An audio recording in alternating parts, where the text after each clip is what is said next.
नमस्कार दोस्तों, मेरे स्क्रीन पे पीछे दिख रही तस्वीर आपको अब तक हजारों चैनलों ने दिखा दिया होगा। बहुजन समाज पार्टी के संस्थापक मान्यवर श्री कांशीराम जी के पुण्यतिथि के मौके पर और इस अवसर को बहुजन समाज पार्टी ने कहीं न कहीं अपने शक्ति प्रदर्शन में अच्छे तरीके से बदल दिया है।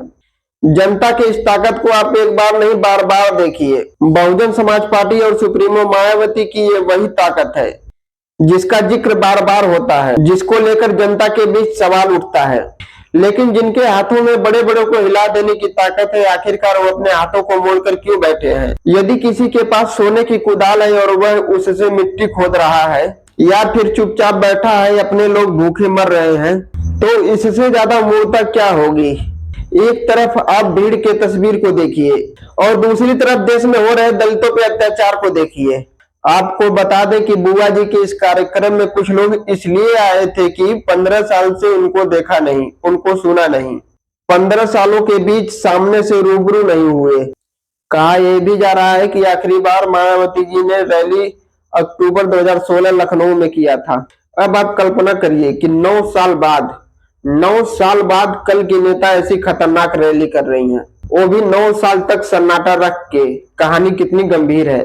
मायावती जी ने अपने इस कार्यक्रम में बहुत कुछ कहा। अपने इस कार्यक्रम में मायावती जी ने समाजवादी पार्टी और कांग्रेस को लेकर बहुत कुछ कहा। चंद्रशेखर को तो बिकाऊ कह दिया, सपा को दोगला कह दिया, योगी सरकार का तो आभार व्यक्त करते हुए आपातकाल को भी याद कर लिया। बुआ जी के इस कार्यक्रम से तो बहुत कुछ साबित होता है। और सबसे बड़ा सवाल यह है कि 9 साल बाद मायावती जी ने रैली अपनी मर्जी से किया या फिर करवाया गया? उनके इस कार्यक्रम से तो बहुत कुछ साबित होता है। ये मैं नहीं कह रहा हूँ, मायावती जी के बातों से खुद लग रहा है। वीडियो के आखिरी तक बने रहिए, आपको सब कुछ समझ में आ जाएगा। क्योंकि एक तरफ मायावती जी ने योगी सरकार की तारीफ की और दूसरी तरफ इन्हीं के समर्थक उसी कार्यक्रम में भाजपा पे गंभीर आरोप लगा रहे हैं कि उनको गाड़ियां नहीं मिल रही थी, आने के लिए रोका जा रहा था।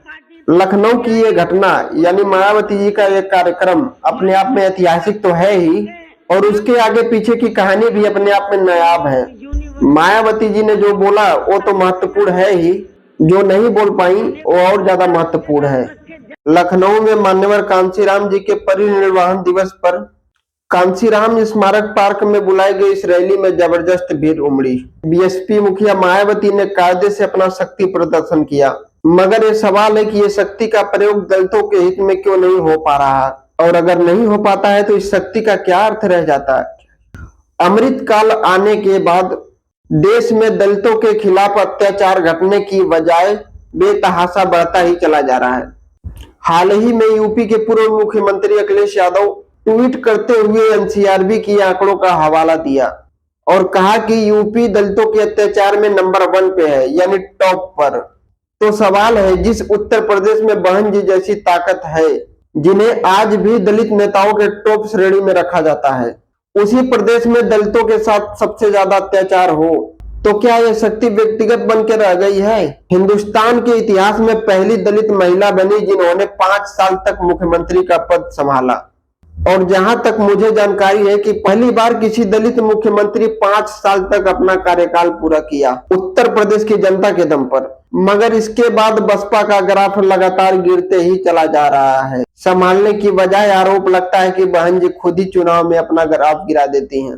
साल 2007 से लेकर 2022 के बीच बीएसपी का ग्राफ घटकर 30% से 13% पे आ गया, आधे से भी कम हो गया। इस कार्यक्रम में उन्होंने सत्ता में आने का आह्वान किया, मगर वोट चोरी पे कुछ नहीं बोली, चुनाव आयोग के बदमाशियों पे भी कुछ नहीं बोला और एकजुट होकर सत्ता में आने की बात कही। मगर सवाल है, दलित एकजुट होकर वोट देगा कैसे अगर वोट लिस्ट से उसका नाम काट दिया जाए?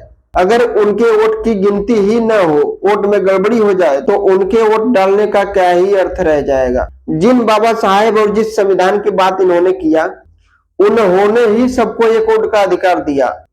यदि आज दलितों के पास वोट का अधिकार नहीं होते तो कौन उनको पूछता? शायद आज भी उनके गले में हांडी और पीछे झाड़ू टांग दिया जाता।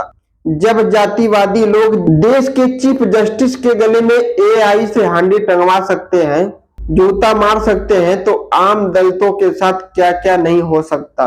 वोटिंग के अधिकार ने कम से कम इतना तो कर दिया कि नेताओं को वोट के लालच में दलितों की बात करनी पड़ती है। जरा सोचिए, जब इनसे वोट का अधिकार छीन लिया जाएगा तो क्या क्या होगा। जब पूरा भारत में वोट चोरी का मुद्दा गूंज रहा है तो चुनाव आयोग और बीजेपी पे इस मामले में चुप्पी साधना क्या आपको कुछ कारण नहीं लगता। अपने लोगों को वोट चोरी के बारे में बताकर क्यों नहीं जागरूक किया। क्या चुनाव में आपका नुकसान नहीं होगा। ये भरोसा आपको कहां से मिल रहा है, क्योंकि अगर वोट चोरी होगी तो सबसे ज्यादा गरीब तबके का ही होगा ना, तो इसमें सबसे ज्यादा नुकसान दलितों का ही है ना। आपका सत्ता में आने का सपना सपना ही रह जाएगा और ये सवाल हमेशा जारी रहेगा। आज के लिए बस इतना ही। बाकी कमेंट में अपना राय दीजिए। मायावती किन किन बातों को नहीं बोली, किन किन बातों को बोली, किन किन बातों को बोलना जरूरी था, क्या क्या उन्होंने गलत कहा। धन्यवाद। श्री काशीराम जी नगर के नाम से रखा था, लेकिन जैसे आई उन्होंने नाम बदल दिया। मान्यवर श्री काशीराम जी के नाम पर हमने कॉलेज, यूनिवर्सिटी, अनेकों संस्थानों के नाम रखे, अनेकों संस्थानों के नाम रखे, जनहित की योजनाएं शुरू की। सारी की सारी समाज अधिकांश जो बड़ी बड़ी योजनाएं थी वो सभी की सभी इन्होंने बंद कर दी समाजवादी पार्टी की सरकार ने। ये इनका दोगला या दोहरा चरित्र नहीं है तो क्या है।